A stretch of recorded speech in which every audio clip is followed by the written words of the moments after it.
Hey, how's it going? It's Jamie, the crafty DIY guy. I'm back and I've got some DIY projects for you today that I'm super excited about.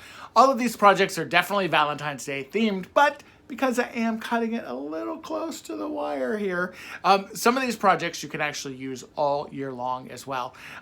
Before we jump into that, though, of course, I have to say thank you real quick to my OGs, my long-term subscribers.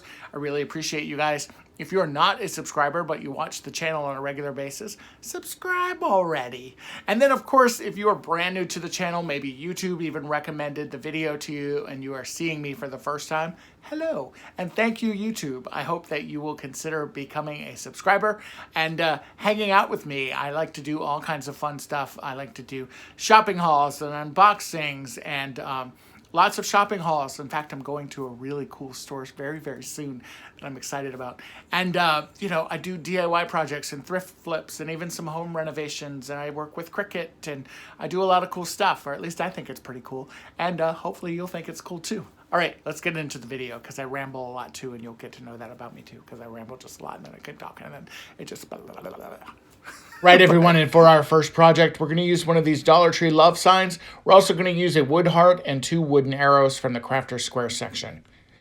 You'll need some red wood beads. If you don't have any red ones on hand, you can simply just paint them. These are leftover from Christmas garland that I picked up at Walmart.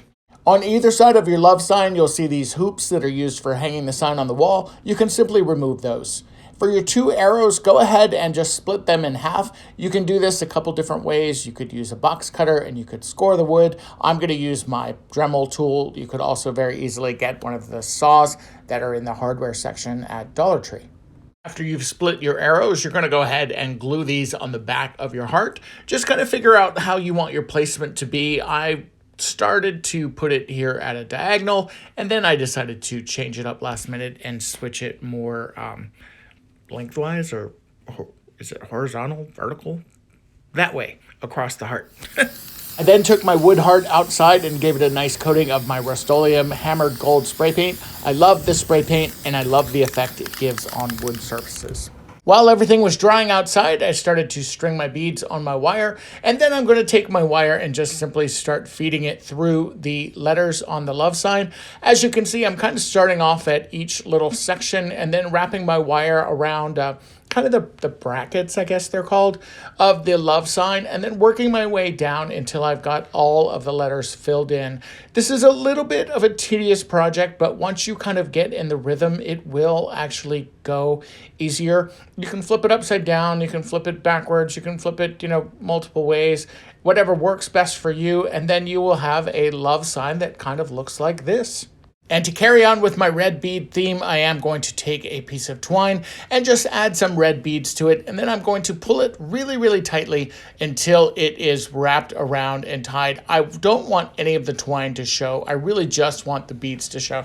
So here I'm going to actually take off some of the beads. That way I can make sure that this rope is nice and tight. I tie it in a double knot and then just glue it down to the back of the sign.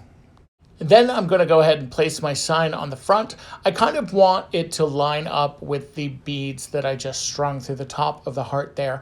And what I'm going to do is just kind of eyeball where I want to place it and kind of figure out where the touch points are. The L and the E don't exactly lay flat, so it's important to add lots of glue to the O and to the V. And so I'm just adding some hot glue on here. I'm doing it on the metal pieces that kind of stick out more. And then I'm also going to do it on some of the beads that will also lay flat up against the sign itself. Once I did that, I just flipped it over and let that glue dry on the sign itself, and then held a little bit of pressure and it was done. This is what it looks like on my front door. I absolutely love this and think that it's very high-end looking, very different looking than what you would find at a normal retail store. And I think it would be really beautiful if you added some florals or something like that to it as well. Again, super cute, very clever, and a different way to say love. This next DIY project is going to be really easy. You're going to grab one of these glass bowls that you can find in the home decor section at Dollar Tree. I also grabbed one of these glass candle holders. For mine, I'm just going to use a little bit of my Surebonder glue. I'm doing that way I can use this candlestick or this bowl for other projects in the future. For yours, you may want to use something like E6000 or even super glue, something that's going to really hold this together better.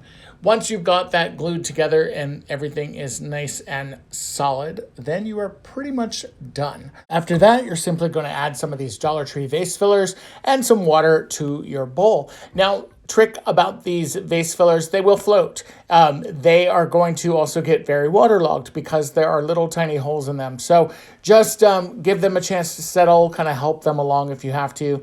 Add a floating candle, maybe even some dried flowers or some fresh flowers, and you've got a very romantic little candlescape here. You can put this on your side table. You could put this on your nightstand. I think this would be amazing in the bathroom, in the kitchen, really anywhere you want a little bit of romance.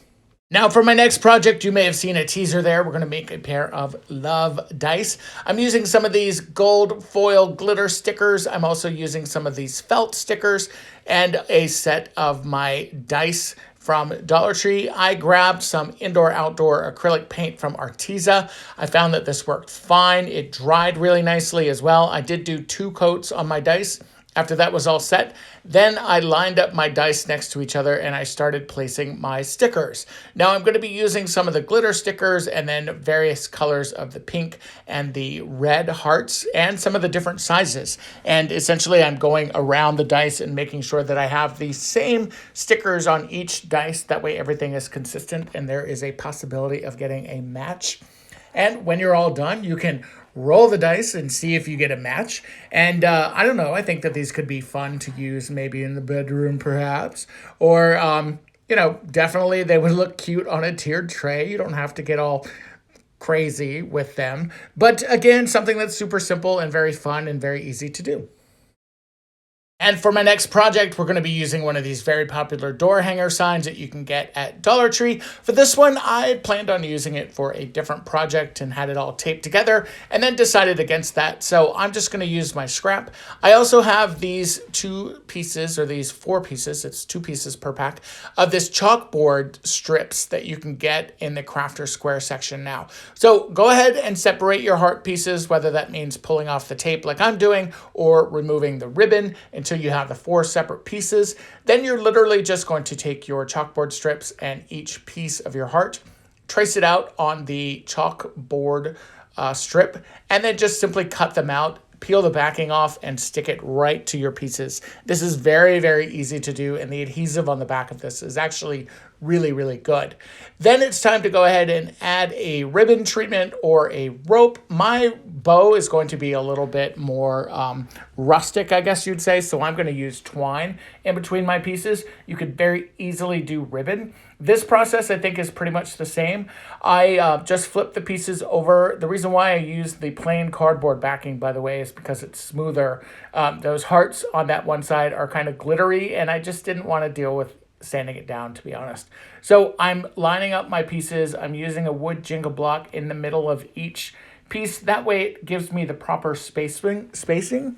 And then literally I'm just adding masking tape and working my way down that twine. That way everything is held in place and everything is nice and even. And then I will go back through and I'll add some hot glue into all of those sections. Now, for my bow, I think I'm the worst at doing bows, so I don't ever show how I do my bows. But this is what it looks like when it's all done. I added that little bow at the top and then used a chalkboard pen from Dollar Tree, and I created this really cute chalkboard that I think has a cool farmhouse look, and I think you could easily keep this out and around all year long. And for my last project, we're going to use one of these heart form wreaths from Dollar Tree. I'm also going to be using a ton of popsicle sticks. These are the regular size popsicle sticks. I would say that this is definitely a full package of popsicle sticks. I keep mine in a little butter dish for storage, but you're going to need a ton of them. So go ahead and flip your wreath form over face down. So you've got the somewhat flat side that is facing up, because that's actually the side that you're going to be working on.